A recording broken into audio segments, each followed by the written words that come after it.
নমস্কার বন্ধুরা, আমি পূজা। আপনাদের সকলকে স্বাগত আমার চ্যানেলে। আগের ক্লাসটি যারা এখনো দেখেননি তারা অবশ্যই আগের ক্লাসটি দেখে নিন। আর যারা আমার চ্যানেলে নতুন তারা অবশ্যই আমার চ্যানেলটিকে সাবস্ক্রাইব করবেন এবং আমার ভিডিও যদি আপনাদের ভালো লাগে তাহলে অবশ্যই ভিডিওটিতে একটি লাইক করবেন এবং কমেন্টের মাধ্যমে আমাকে জানাবেন। এতদিন আমরা শিখেছি যে বক্সের মধ্যে কিভাবে ফিলিং ডিজাইন করব বা এছাড়া অন্যান্য ধরনের ডিজাইন। আজকে আমরা শিখব যে ত্রিকোণাভাবে আমরা কিভাবে বিভিন্ন রকম ডিজাইন করতে পারি। দেখুন, আজকে যে ডিজাইনগুলো আমি আপনাদের শেখাচ্ছি এই রকম ত্রিকোণার ডিজাইনও কিন্তু আমরা ব্রাইডাল মেহেন্দির ক্ষেত্রে ব্যবহার করে থাকি। তাই আমাদের এই রকম ডিজাইনগুলো জেনে রাখা খুব দরকার। তাহলে আমি দেখুন প্রথমেই ত্রিকোণাভাবে দুদিকে দুটো কিন্তু লাইন টেনে নিয়েছি। তারপর মাঝে যে সরু অংশটার থেকে শুরু হয়েছে সেইখানে আমি প্রথমে একটা সুন্দর করে স্পাইরাল এঁকে নিয়েছি। তারপর কিন্তু আমি সার্কেলের হাফ সার্কেলগুলো এঁকে নিয়েছি। ছোটোর থেকে বড় হয়ে আসছে কিন্তু, কারণ এই ত্রিকোণের শেপটার জন্য।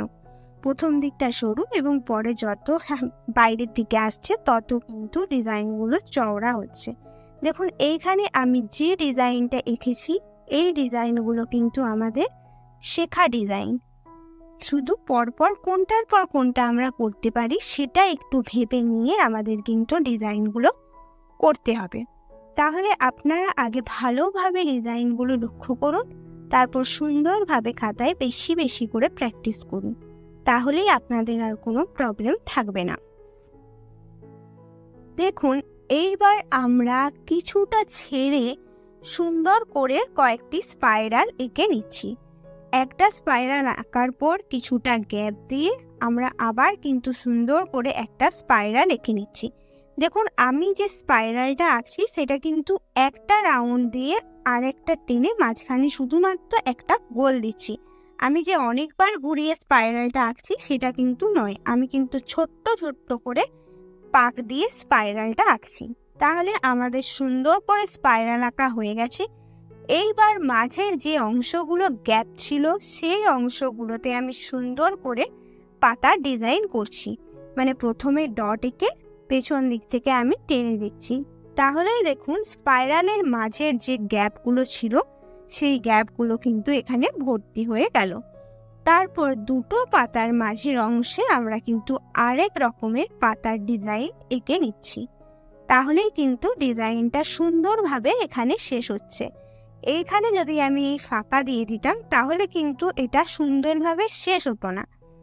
তো এখানে পাতাটা আঁকার জন্য এই ডিজাইনটা কিন্তু আরো সুন্দর দেখতে লাগছে এবং সুন্দরভাবে শেষ হলো ডিজাইনটা।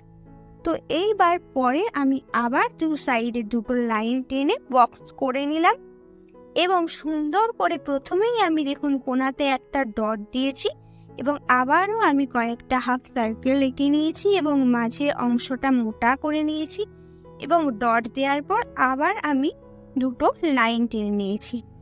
এইবার এখানেও কিন্তু আমি সুন্দরভাবে কয়েকটা স্পাইরাল এঁকে নিচ্ছি। ঠিক স্পাইরাল এটাকে বলা চলে না, মানে গোল করে মাঝে একটু ডট এঁকে টেনে দিচ্ছি। হলো। এইবার এর ওপরের বাইরের অংশটাকে আমি সুন্দরভাবে মোটা করে নিচ্ছি, ঠিক আছে? এবং এই মোটা অংশটার ওপরে আমি পাতলা করে দুটো লাইন টেনে নিচ্ছি। যেরকম শেপ হয়েছে সেই রকম বাঁকাভাবে আমি কিন্তু লাইন দুটো টেনে নিলাম এবং তার উপরে আমি ফুলের পাপড়ির ডিজাইনটা সুন্দরভাবে অ্যাড করে দিচ্ছি। আশা করি আপনারা বুঝতে পারছেন যে কী রকম করতে হবে। এইবার এই ফুলের পাপড়ি অ্যাড করার পর আমি কয়েকটা বড় বড় পাপড়ি এঁকে নিচ্ছি। দেখুন, এই পাপড়ির ডিজাইনটা আমি ফুলের যে ক্লাসটা করিয়েছিলাম, বেসিক ফুলের ক্লাসটা, সেই ক্লাসে এই পাপড়ির ডিজাইনগুলো আপনাদের দেখানো হয়েছিল। তো আমি বড় বড় কয়েকটা পাপড়ি এঁকে নিলাম এবং মাঝের অংশটা ফাঁকা লাগছিল বলে সেখানে আমি একটা করে দাড়ি টেনে তার মাথায় সুন্দর করে ডট এঁকে নিলাম এবং পাশে দুটো করে আমি পাপড়ির মাঝে ডট এঁকে নিচ্ছি এবং পাপড়ির বাইরের আউটলাইনটাকে আমি সুন্দর করে মোটা করে নিচ্ছি। যে কোনো বড় পাপড়ির ক্ষেত্রে কিন্তু আমাদের আউটলাইনটা মোটা করা খুব দরকার, কারণ আউটলাইনটা মোটা করলে সেই ফুলের ডিজাইনটা আরো সুন্দর দেখায়। এইবার আমরা আবার পরের ডিজাইনে চলে গেছি। তো এখানেও আমরা সেম ভাবে হাফ সার্কেল এঁকে নিলাম। তারপর সামনের দিকের অংশটা আমরা ছোট্ট ছোট্ট বক্স করে নিয়ে একটা ছেড়ে একটা বক্সে আমরা ডট দিয়ে ভর্তি করে নিয়েছি। তো দেখুন, আমাদের আজকের ক্লাসে যে যে ডিজাইনগুলো দেখানো হচ্ছে, এই ডিজাইনগুলো কিন্তু সবই আমরা অন্য আরও আগের ক্লাসে প্রায় করেছি বললেই চলে। তো আজকের ক্লাসটা তার জন্য খুবই সোজা আমার মনে হয়, আপনাদের কোনো রকম কোনো সমস্যা হবে না। আগে আমরা যে সকল ডিজাইন শিখেছি সেই ডিজাইনগুলোকেই আমরা বিভিন্নভাবে ইউজ করে আজকের এই ক্লাসটি করছি। তো দেখুন, এখানেও আমি সুন্দর করে কয়েকটি পাতার ডিজাইন করছি, সামনে মুখ করে নিচ্ছি, তারপর সেই শেপটা অনুযায়ী এখানে পাতার ডিজাইন করলাম এবং নিচের দিকে সেই একই ধরনের শেপ অনুযায়ী বাঁকাভাবে সুন্দরভাবে লাইন টেনে তার নিচে তলায় কিন্তু আমি লাইন টেনে দিলাম। একটা জিনিস আপনারা হয়তো খেয়াল করছেন কিনা জানি না, দেখুন আমরা যখন কোনো বক্সের ডিজাইন করি তখন কিন্তু আমরা যতগুলো লাইন টেনেছি সব লাইনগুলো কিন্তু দেখবেন আমরা সোজাভাবে টেনেছিলাম। লাইনগুলো প্রতিটা লাইন আমরা সোজাভাবে টেনেছিলাম, কিন্তু এই যে আমি এই বক্সটা শেপ অনুযায়ী দেখুন আজকের প্রতিটা লাইন কিন্তু আমি টানছি, সেটা খানিকটা সার্কেলের মতো। ঠিক আছে, আমরা কিন্তু দেখুন সোজাভাবে লাইনটা টানছি না, লাইনটা টানছি বাঁ দিক থেকে ডান দিকে সার্কেলের মতো। আশা করি আমি বোঝাতে পারলাম যে কিভাবে বলছি। তো আগের ডিজাইনটা আমরা শেষে পাতা অ্যাড করে শেষ করলাম। এইবার আবার আমরা চলে এসেছি পরের ডিজাইনে। তো এই শেপটা প্রতিটা ক্ষেত্রেই কিন্তু আমরা আজকের ক্লাসে একই শেপ ব্যবহার করে ডিজাইনগুলো করছি, তাই জন্য প্রথমেই সুন্দর করে আমরা শেপটা এঁকে নিয়েছি। তারপর সুন্দর করে একটু বড় স্পাইরাল আমরা কিন্তু এখানে এঁকেছি। তারপর আমি এখানে ফুলের পাপড়ি, ছোট পাপড়ি অ্যাড করেছি এবং দেখুন এখানে আমি হার্ট শেপের পাপড়িটা অ্যাড করছি। এই হার্ট শেপের পাপড়ির ডিজাইনও কিন্তু দেখানো আছে। তারপর কিন্তু আমি হার্ট শেপের পাপড়ির ডিজাইনটার মাঝে সুন্দর করে শেডিং করে নিলাম। এইবার আবার আগের মতোই আমি এখানে পাপড়ির আউটলাইনটাকে মোটা করে নিচ্ছি। পাপড়ির আউটলাইনটা কিন্তু অবশ্যই মোটা করতে হবে, এটা কিন্তু আপনাদের মাথায় রাখতে হবে। যখন কোনো ফুলের পাপড়ির ডিজাইনটা আমরা বড় করছি, বড় করে আঁকছি, তখন কিন্তু আমাদের আউটলাইনটা অবশ্যই মোটা করতে হবে। কিন্তু আমরা যদি কোনো ছোট ফুল আঁকি বা ছোট পাপড়ির ডিজাইন করি তখন কিন্তু আমাদের আউটলাইনটা মোটা করার দরকার পড়ে না। আশা করি বোঝাতে পেরেছি। এইবার দেখুন সুন্দর করে আমরা একটা ডিজাইন করে নিচ্ছি, একটা এই বাঁ দিকে মুখ করে একটা ডান দিকে মুখ করে, মানে দুটো অপোজিট সাইডে আমরা কিন্তু বাঁকিয়ে সুন্দর করে একটা ডিজাইন করে নিলাম। এইবার আমরা এর মাঝে যে ফাঁকা অংশগুলো সেখান থেকে একটা করে ভেতর থেকে দাগ টেনে আমরা কিন্তু পাতার ডিজাইন করে নিচ্ছি। সুন্দর করে একটা করে পাতার ডিজাইন করে নিচ্ছি এবং মাঝের যে অংশগুলো আছে সেখানে আমরা ডট দিয়ে দিচ্ছি।